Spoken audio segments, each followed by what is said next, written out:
Hello everyone, welcome back to my channel. এই ভিডিওটার মধ্যে দিয়ে আমি খুবই সহজ পদ্ধতিতে একটা কুর্তি কাটিং করব। আর এখানে আমি 1.5 মিটারের একটা ফেব্রিক নিয়ে নিয়েছি। ফেব্রিকটাকে আমি 4 ভাঁজে ভাঁজ করে নিয়েছি। জয়েন্ট সাইডটা আছে আমার দিকে আর ওপেন সাইডটা তার অপোজিট সাইডে। এখানে কুর্তিটার লেন্থ নিয়েছি 40 ইঞ্চ। আপনারা চাইলে কম বেশি করে নিতে পারেন। এখানে পুট আমি নিয়েছি 5 ইঞ্চ আর হাতার যে গোলাইটা হয় সেটা আমি নিয়েছি 6 ইঞ্চ। কুর্তিটার বডির মাপ 40, তবে একটু এক্সট্রা কাপড়ের জন্য আমি 44 ধরে করছি। যেহেতু কুর্তিটা 4 ভাঁজে ভাঁজ করা আছে, তাই 44কে 4 দিয়ে ভাগ করলে 11 হয়, আর আমি 11 ধরেই এই কুর্তিটা কাটিং করছি। আর হাতার গোলাইয়ের জন্য এখানে আমি 1.5 নিয়ে গোল করে দিয়েছি। হাতার গোলাইয়ের থেকে আমি 14 ইঞ্চ নিয়ে ডট ডট করে দিচ্ছি, মানে এই অংশটা আমি কাটিং করে দেব। এতক্ষণ যেহেতু সামনে আর পেছনের পার্ট একসাথে কাটিং হচ্ছিল, এবার আমি সামনের পার্টে ডিজাইন করব দেখে সামনের পার্ট থেকে পেছনের পার্টটা আলাদা করে নিই। সামনের হাতার এখানে আমি একটুখানি 1/2 ইঞ্চ বাড়িয়ে দেব, মানে তাল পার্ট কেটে নিলাম। গলার মাপে 2.5 ইঞ্চ নিয়ে তার থেকে 2 দাগ বেশি নিয়েছি, আর নিচে নিয়েছি 5.5। গলাতে আমি ওপর থেকে 3 নিয়ে তারপরে হালকা একটু রাউন্ড করে দিয়েছি। এবার আমি গলাতে যে কাটিংটা করব সেই কাটিংটা করে নিচ্ছি। আমার গলার কাটিংটা করা হয়ে গেছে। গলার কাটিংটা কিন্তু বেশ ভালোই হয়েছে। আপনারাও কমেন্ট করে জানাবেন গলার কাটিংটা কেমন হয়েছে।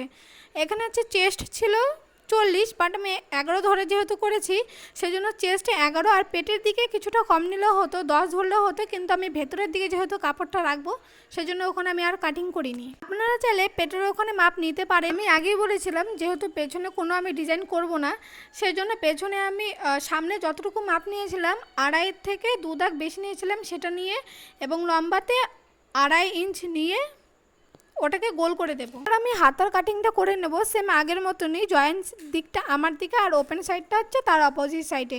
এখানে আমি হাতার মাপ নেব 9। হাতার খোলা সাইড থেকে লম্বার দিকে একটুখানি 3 নিয়ে আর একটুখানি ফিতেটাকে বাঁকা করে 3 নেব গোল করার জন্য।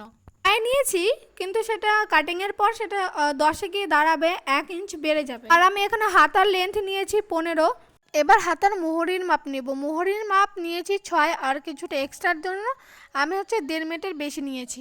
এবার হাতার ওপরের দাগের সঙ্গে নিচের দাগ মিলিয়ে দেব এবং কাটিং করে নিলেই আমাদের হাতা কাটা কমপ্লিট। এবার দেখুন আমি মেপে নিচ্ছি যে নিয়েছিলাম আমি 9, কিন্তু এখানে 10 হয়ে গিয়েছে। এখানে গলার পট্টি কাটার জন্য গলার যেভাবে কাটিং করেছিলাম সেই কাটিংটাকে একটা 2 ভাঁজ কাপড়ের উপর বসিয়ে নিয়েছি, যার জয়েন্ট অংশটা সামনের দিকে আর ওপেন অংশটা পেছনের দিকে। আর আমি সামনে পেছন 2 সাইডই এরকম পট্টি দেবো, সেই জন্য একইভাবে কেটে নেব। যেহেতু আমি ভয়েস ওভার করি না, তাই আমার ভয়েস ওভার দিতে একটু কথাটা তুতলে তুতলে যায়, তো আপনারা অ্যাডজাস্ট করে নেবেন। আর যারা যারা ইউটিউব থেকে দেখছেন তারা চ্যানেলটাকে সাবস্ক্রাইব করে দেবেন, আর যারা ফেসবুক পেজ থেকে দেখছেন তারা একটু ফলো করে দেবেন। আর আপনাদের ভিডিওটা কেমন লাগলো অবশ্যই কমেন্ট করে জানাবেন, আর ভালো লাগলে একটা লাইক করে দেবেন। আবার দেখা হচ্ছে নেক্সট কোনো ভিডিও।